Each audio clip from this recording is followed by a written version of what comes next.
Welcome po muli sa programang ito ng Iglesia ni Cristo. Gaya po ng dati ay hangad po namin na muli po kayong makasama sa kabuuan po ng gagawin natin napakahalagang pagtalakay. Ito po muli ang kapatid na Vic Sandoval at gaya po ng dati kasama natin sa gagawing pagtalakay ang kapatid na Dan Omar Leypag. Kapatid na Dan? Kapatid na Vic, kamusta po kayo? Mga kaibigan, kamusta po kayong lahat? Sana po ay nasa maayos kayong kalagayan katulad po ng dati. Sa piling po ng inyong mga mahal sa buhay at nawa po sa pagkakataong ito ay minsan pa makatulong kami ng kapatid na Vic sa ginagawa po ninyong pagsusuri sa mga aral ng Diyos na sinasampalatayanan sa Iglesia ni Cristo. Kayo po ay sumusubaybay sa programang ito ng Iglesia ni Cristo, ang Pagbubunyag.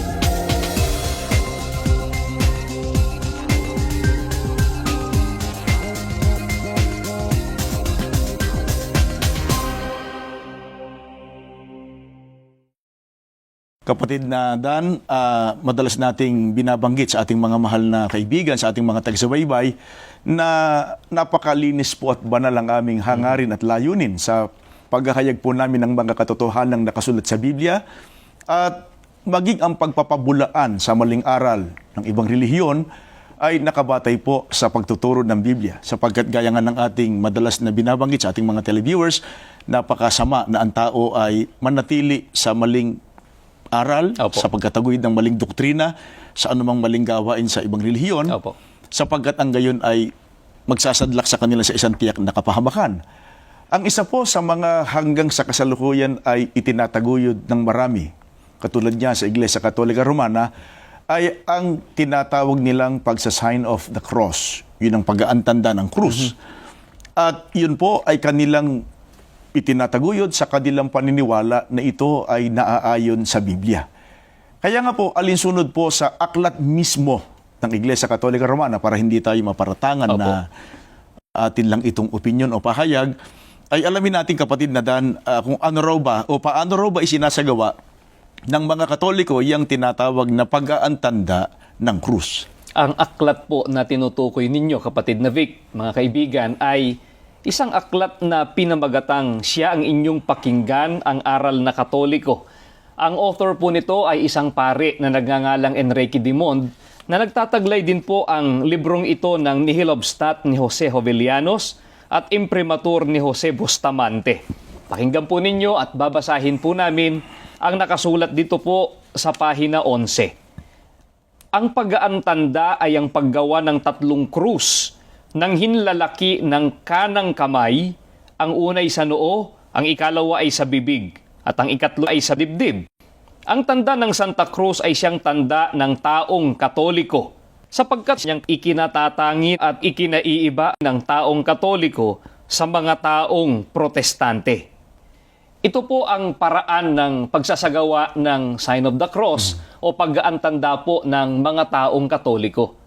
Ito raw po ay ang paggawa ng tatlong krus ng hinlalaki ng kanilang kanang kamay. Ang una ay sa noo, ikalawa po ay sa bibig, at ang ikatlo ay sa dibdib. Ito daw po ay tanda ng taong Katoliko. At ayon pa sa isang paring Katoliko, kapatid Opo. na Dan, ipaglingkod natin sa ating mga televiewers, tanda raw ba kaya ng pagiging Kristiyano o ng pagiging sa ating Panginoon Jesucristo yung mga nagtataglay ng tanda ng krus o yung nagsasign of the cross? Ang babasahin ko po ngayon ay isang librong Katoliko ulit. Ang pamagat naman po nito ay Pasyon Candaba. Isinulat po ng pare nagngangalang Aniceto de la Merced. Pakinggan po ninyo ang nakasulat dito naman po sa pahina 200 Gs. Ganito ang kanyang pahayag. Ipag-uutos magkintal sa noo o kanang kamay, sukat pagkakilalanan na sila nga ay kampong tunay nitong antikristong hunghang. Kapag ka po antikristo, kapatid na Vic, Madaling ay maintindihan yun ng ating mga televiewers, Opo. kalaban ng ating Panginoon Jesucristo. Kaya hindi po tanda ng pagiging tunay na Kristiyano, kaya batay po sa pagtuturo ng banal na kasulatan, anong uring mga tao po ang may tanda sa noo o kanang kamay? Babasahin po natin ang nakasulat dito naman po sa Apokalipsis 14:9. Tuloy po natin ang pagbasa hanggang sa talatang Gs. Ganito po ang pahayag sa atin ng banal na kasulatan. At ang ibang anghel, ang pangatlo, ay sumunod sa kanila na nagsasabi ng malakas na tinig, kung ang sino man ay sumasamba sa hayop at sa kanyang larawan at tumatanggap ng tanda sa kanyang noo o sa kanyang kamay, ay iinom din naman siya ng alak ng kagalitan ng Diyos na nahahandang walang halo sa inuman ng kanyang kagalitan. At siya'y pahihirapan ng apoy at asupre sa harapan ng mga banal na anghel at sa harapan ng kordero. Mga kaibigan, isang napakabigat na kasalanan. Kaya naman po tinapatan po ng ating Panginoong Diyos ng isang mabigat na kaparusahan.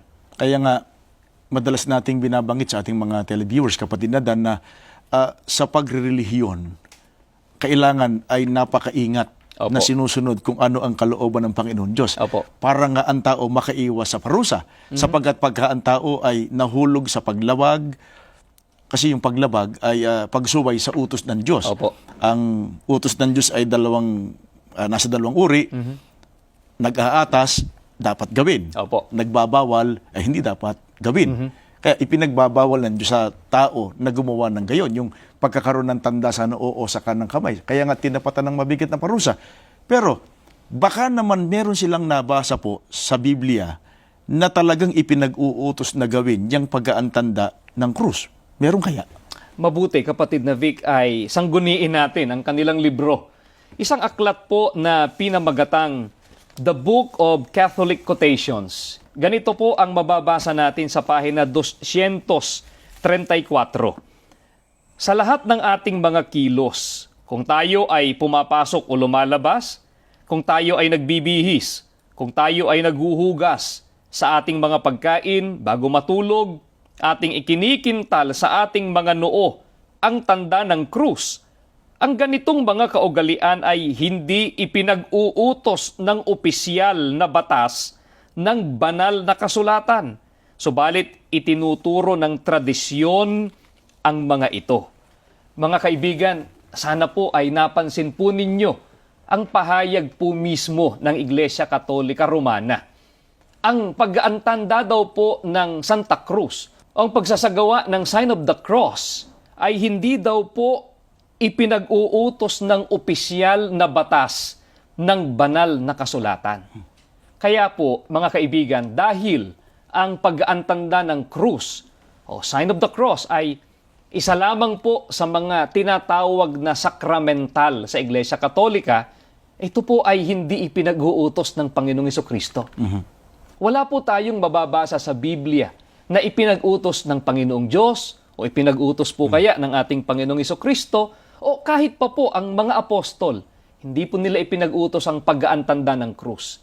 Hindi po ito ginawa ng mga unang Kristiyano. Kaya nga po, kapatid na Vic, inaamin po ng tagapagturong Katoliko na ang pag-aantanda ng Santa Cruz ay nakabatay lamang sa tinatawag po nilang tradisyon. Dahil nga, pagka hindi mabasa sa Biblia, doon sila nagpupunta sa tinatawag nilang tradisyon. Opo. Na sila lamang ang lumikha at gumawa noon. Ngayon, laliman pa natin ang ating pag-aaral, kapatid na Dan, alang-alang sa ating mga televiewers. Ang totoo ay meron tayong mga kababayang Katoliko na hindi alam ito eh. Saan po ba kaya may malaking kaugnayan ang krus ayon na rin po sa pari ng Iglesia Katolika? Mabuti po, panoorin, pakinggan po natin ito. Sa aklat na pinamagatang The Externals of the Catholic Church ni John F. Sullivan, sa pahina 151, ay ganito ang sinasabi. Ang krus sa mga pagano. Sa maraming mga bansa, ang krus ay ginagamit sa pagbitay sa mga kriminal. Ang pinakamatandang kaugalian ay ang pagbitin sa hinadulang tao sa isang punong kahoy, maaaring sa pamamagitan ng mga pako o lubid. At ito ay humantong sa paggamit ng 2 putol na tabla sa gayon ding kaukulan. Kapansin-pansin na ang krus, bagamat isang kasangkapan sa pagpapahirap ay binigyang dangal na pangreliyon ng mga bansang pagano at itinuring na nag-aangkin ng hindi pangkaraniwang kabanalan. Kinilala ng mga sektang Budista ng India ang krus bilang isang sagisag ng kawalang kamatayan, isang tanda ng buhay na darating. Kapatid natin, batay sa ating narinig Opo. at narinig ng ating mga televiewers, yung palang tanda ng krus na siyang tanda ng taong Katoliko, lingid po sa kaalaman ng marami ay may malaking kaugnayan sa paganismo at Budismo. At iyan ay ginamit na bitayan para sa masasamang tao. Mabigat yan, pero sila po ang may sabi sa kanilang aklat. Baka sabihin nila, kahit naman mula sa gawain ng mga pagano yan, iniuukol naman sa Panginoon Diyos, ipinatutungkol naman sa Panginoon Diyos, ginagawa nilang mula sa kanilang puso, baka naman ikabanal din nila. Kayong kaya. Hindi po natin gagawin na sagutin yan sa pamamagitan ng ating opinyon. Manapa, katulad po ng dati naming ginagawa, mga kaibigan, ay sagot po ng Biblia. Ang babasahin po namin dito po sa Aklat ng Mga Awit sa 106, mga talatang 35 hanggang 36. Sa halip na sundin ang utos ng Diyos, bagkos nakisama, at maling gawain ng mga pagano ang sinunod nila. Ang Diyos-Diyusan ang sinamba nila at pinaglingkuran. Sa ginawang ito, sila ang nagkamit ng kaparusahan. Mga kaibigan, kahit pa po ipatungkol ng tao sa ating Panginoong Diyos ang isang gawain o isang aktibidad, kahit ito po ay sabihin pa mula sa kanyang puso at ibuhos niya ang kanyang debosyon dito, parusa po ng ating Panginoong Diyos ang sasapitin ng sino mang taong sumusunod sa gawain ng mga pagano. Wala naman po kasing nagnanais na humangga lamang sa parusa ang isinasagawa po nating paglilingkod sa ating Panginoong Diyos. Kaya sana po ay marinig po ito ng mga kaibigan po natin, ng mga kababayan po nating Katoliko. Ang totoo, kapatid na Dan, ay napakarami ng tumugon. At yun nga, napakarami ng nagsusuri ngayon sa mga aral na ating sinasampalatayanan. Ang marami sa kanila ay niloob na ng Diyos na matawag sa iglesia. Opo. Bagamat yung marami rong, kapatid na Dan, ay maraming panahon ng lumipas sa buhay nila doon sa Iglesia Katolika Romana, pero ipinagpapasalamat nila ng marami sa Panginoon Diyos sapagkat hindi nga naging huli para sa kanilang lahat at sila ay nakaunawa sa mga aral na ating sinasampalatayanan. Sapagkat, mga kaibigan, pagka ang tao po ay nanatili sa pagkadaya, masasadlak siya sa tiyak na kapahamakan. Hindi siya maliligtas. Hindi ba't meron daw namang mababasa sa Biblia, kapatid na Dan, letra por letra, na binabanggit doon na krus ni Kristo? Tutol ba tayo sa nilalaman ng talata?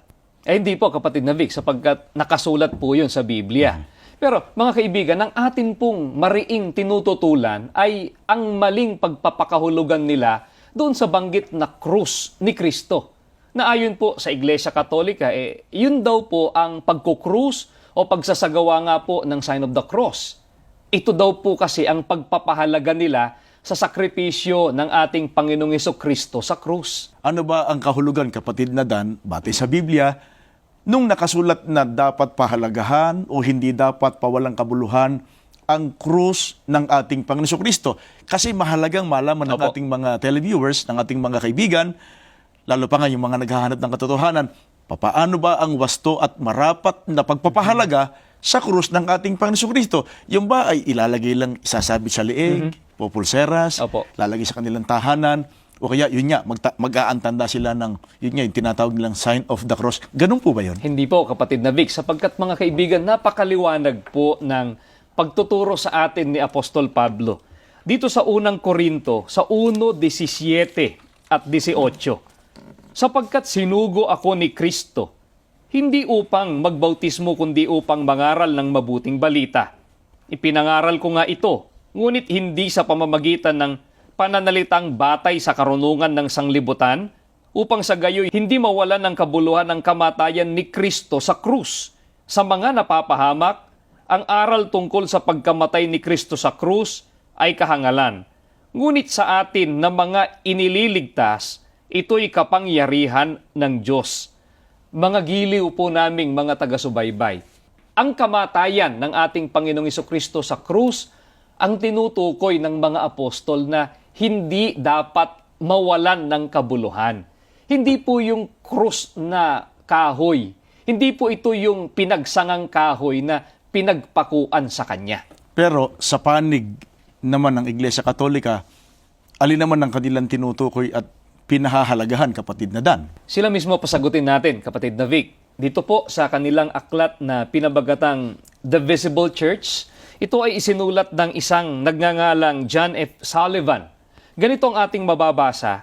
Dito po sa pahina 121. Ang krus ang pinakamahalaga sa mga emblemang Katoliko. Isinasagisag nito ang katubusan ng sangkatauhan at ng ating banal na pananampalataya, sapagkat si Jesucristo na ating manunubos at ating Diyos ay namatay sa krus. Ito'y ginagamit sa ating mga simbahan, mga paaralan, mga institusyon, mga altar, mga kasuotan at iba pa, bilang isang makahulugang palamuti. At kung ito'y binindisyonan bilang isang krus o kaya'y isang krusipiho, ito'y nagiging isang dakilang sakramental ng ating relihiyon. Mga kaibigan, sana po ay napansin po ninyo ang sinasabi mismo ng mga tagapagturong Katoliko. Sabi po nila, kapatid na Vic, ang krus daw po ang pinakamahalaga sa mga emblema o simbolong Katoliko.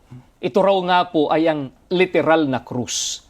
Ito po ang inilalagay ng mga Katoliko sa kanilang mga simbahan. Napakarami po niyan. Sa kanilang mga paaralan, sa mga institusyon, sa mga tahanan nila, sa mga altar at sa iba't iba pang lugar. At pagka raw po binindisyonan ng isang krus o kaya'y isang krusipiho, ito daw po ay nagiging isang dakilang sakramental ng kanilang relihiyon. At para pa sa kapakanan din ng ating mga televiewers, kapatid na Dan, para sa kanilang kabatiran ay meron pa tayong isang dalang aklat, itong pinamagatang ang 7 huling wika ng ating mahal na Panginoon. Ang sumulat po nito ay, ang pangalan po ay Fernando Mempin. Ipinakikita po sa aklat na ito kung saan nagbuhat ang krus. At makikita po niyo sa inyong mga television screen, mga kaibigan, ang kanilang pahayag, ang krus daw ay kinathan ng mga tao upang igawad bilang kaparusahan sa mga kriminal, sa mga suwail at palamara. Binabanggit pa rito sa aklat ang mga taga-Pinisya ang siyang unang nag-iimbento ng krus bilang parusa sa mga kriminal.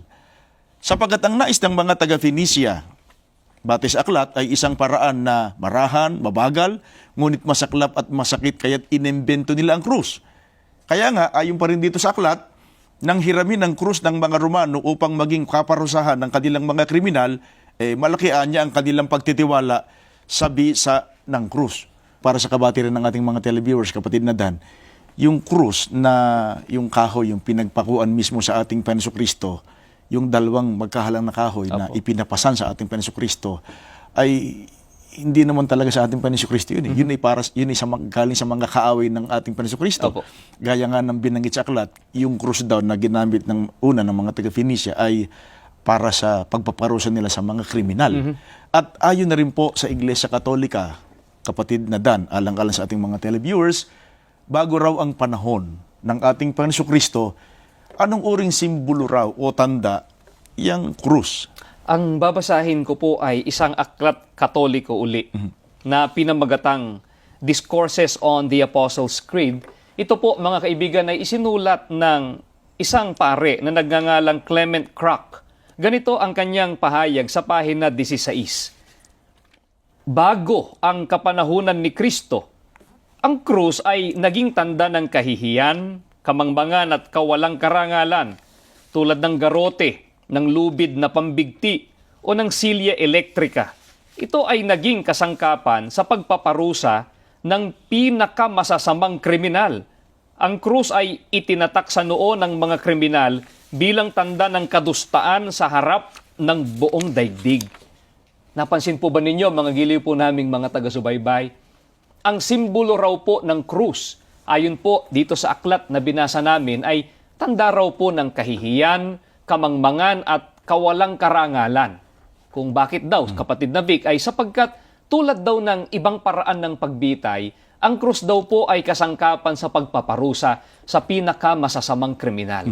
maaaring ito po ay masakit sa damdamin ng ilan sa mga taga-subaybay natin, kapatid na Vic. Maaaring ito po ay hindi nila matanggap. Gayon pa man, kapatid na Vic, ay binasa lamang po natin ito mula sa kanilang libro.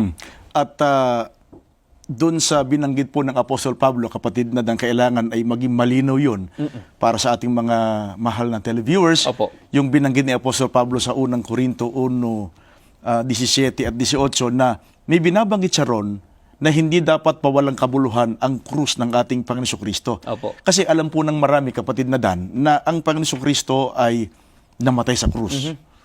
Alam ng marami ng Panginoon Jesucristo ay nahirapan hanggang sa umabot sa kanyang kamatayan doon sa krus. Opo. Pero, ang hindi po alam ng marami, kung sino ang nakinabang doon sa kamatayan, doon sa naging kamatayan ng ating Panginoon Jesucristo. Mga kaibigan, tandaan po natin, ang makapagpapahalaga sa krus ng ating Panginoon Jesucristo, ang makapagpapahalaga sa kanyang kamatayan sa krus, ay ang mga nakinabang sa kanyang ginawang pagtubos. Yun ang mahalagang maunawaan ng ating mga televiewers at ipaglilingkod natin sa kanila sa pamamagitan ng Biblia, hindi ng ating opinyon. Mga kaibigan, sino po kaya ang tunay na mga taong naging mapalad sapagkat sila po ang pinatutunayan ng Biblia na nakinabang sa kamatayan ng ating Panginoon Jesucristo batay po sa pagtuturo ng mga apostol? Babasahin ko po ang nakasulat dito po sa Roma 5:8-9. Ngunit ipinadama ng Diyos ang kanyang pag-ibig sa atin nang mamatay si Kristo para sa atin noong tayo'y makasalanan pa. At ngayong napawalang sala na tayo sa pamamagitan ng kanyang dugo, lalo ng tiyak na maliligtas tayo sa puot ng Diyos sa pamamagitan niya.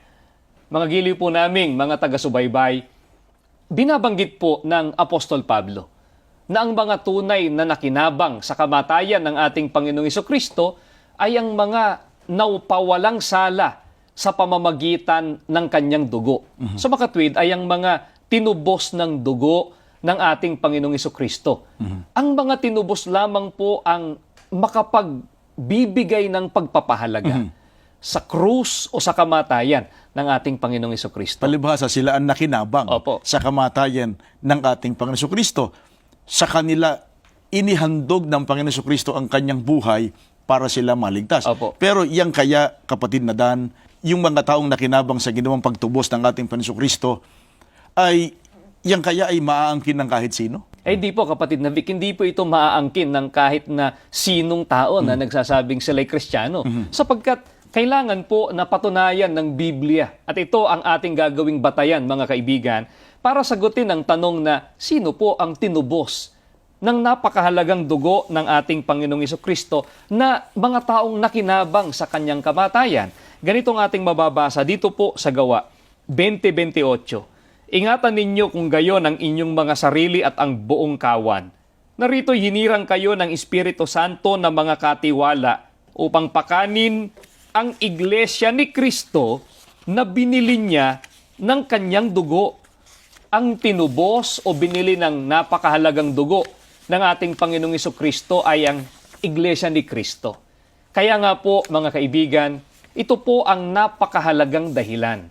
Kaya ang mga kaanib lang sa tunay na iglesia ni Kristo ang nakapagpapahalaga sa krus ng ating Panginoong Jesucristo. Ang mga kaanib lamang po, kapatid na Vic, sa iglesia ni Kristo ang napawalang sala sa pamamagitan ng dugo ng ating Panginoong Jesucristo. Kaya nga po, hindi tayo tumitigil sa pag-aanyaya sa atin pong mga kaibigan na umanib sa iglesia ni Kristo. Na hindi po maiiwasan, mga kaibigan, ng isang tao na gustong maglingkod sa Diyos. Na umanib sa iglesia ni Kristo upang mapabilang siya sa mga kinikilala ng ating Panginoong Jesucristo na kanyang mga tunay na alagad at pinangako ang maligtas pagdating ng araw ng kawakasan. Ito po, kapatid na Vic, ang naunawaan ng napakarami ng umanib at kasalukuyan pang umaanib sa iglesia ni Kristo. Mga kaibigan, napatunayan po sa ginawa nating pagtalakay na ang pagsa-sign of the cross na siyang tanda ng taong Katoliko, ayon na rin po sa mga paring Katoliko, ay tanda ng pagiging antikristo. At ayon po sa Biblia ay napakabigat ng parusang inilalaan ng Panginoon Diyos Sa sino mang mitanda sa noo o kanang kamay, sila ay parurusahan sa dagat-dagatang apoy pagdating ng araw ng paghuhukom. Inaamin po mismo ng Iglesia Katolika na ang pag-aantanda ng Santa Cruz ay wala sa Biblia. Isa lamang itong sakramental ng Iglesia Katolika Romana, hindi ipinag-utos ng ating Panginoon Kristo, kundi ayon po sa Iglesia Katolika Romana, nakabatay lang ito sa tradisyon mula ang wika sa pagano, ang pag-aantanda ng tinatawag nilang Santa Cruz. Ayon po sa Biblia, mga kaibigan, ang mga taong tunay na mapalad sapagkat nakinabang sa kamatayan ng ating Panginoon Kristo, pinatunayan ng mga apostol, ay ang mga taong kabilang sa tinubos ng mahalagang dugo ng Panginoon Kristo. Pinatunayan din ng mga apostol, ang mga tinubos ay ang kaanib sa Iglesia ni Kristo. Dito natin hinahangad, kapatid na Dan, na makasama Opo. ang ating mga televiewers upang maisagawa ang tama, wasto at marapat na pagpapahalaga sa ating Panginoon Kristo. Higit sa lahat, magawa ang tamang paraan ng paglilingkod sa Panginoon Diyos at makasama natin sa kaligtasan. Mga kaibigan, nawa po, muli kami nakatulong sa inyong ginagawang pagsusuri at sa paghanap po ninyo ng katotohanan. Samahan po niyo kami sa isang panalangin.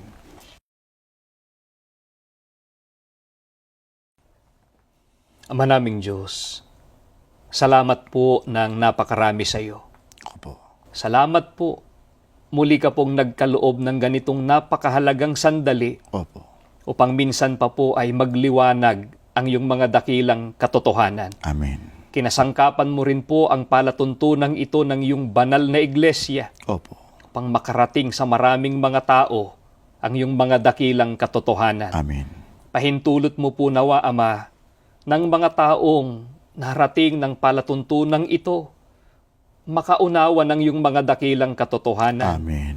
Bigyan mo po, biyayaan mo po ng pananampalatayang galing sa iyo Opo. upang magawang sundin ang lahat ng iyong mga kalooban. Amen. Loobin mo nawa, Ama, tawagin mo po sila sa loob ng iyong banal na iglesia. Amen. Pang dito po, magkakasama kaming makapaglingkod sa iyo ng buong katapatan. Opo. Magkakasama kaming magtamo ng buhay na walang hanggan. Amen. Panginoong Jesus, ipamagitan mo po kami sa Ama. Opo. Hilingin mo po ipagkaloob ang aming mga panalangin. Opo. At sana po, ipagkaloob mo pang maraming tagumpay sa iyong banal na iglesia. Amen. Sa pangunguna po ng aming tagapamahalang pangkalahatan. Amen. Buo na po ang aming pananalig, O Diyos. Ipinagkakaloob mo po ang aming mga kahilingan. Opo. Binabasbasan mo po maging ang aming buong sambahayan. Amen. Hinihiling po namin ang lahat sa pangalan po ng aming Panginoong Hesukristo. Amen.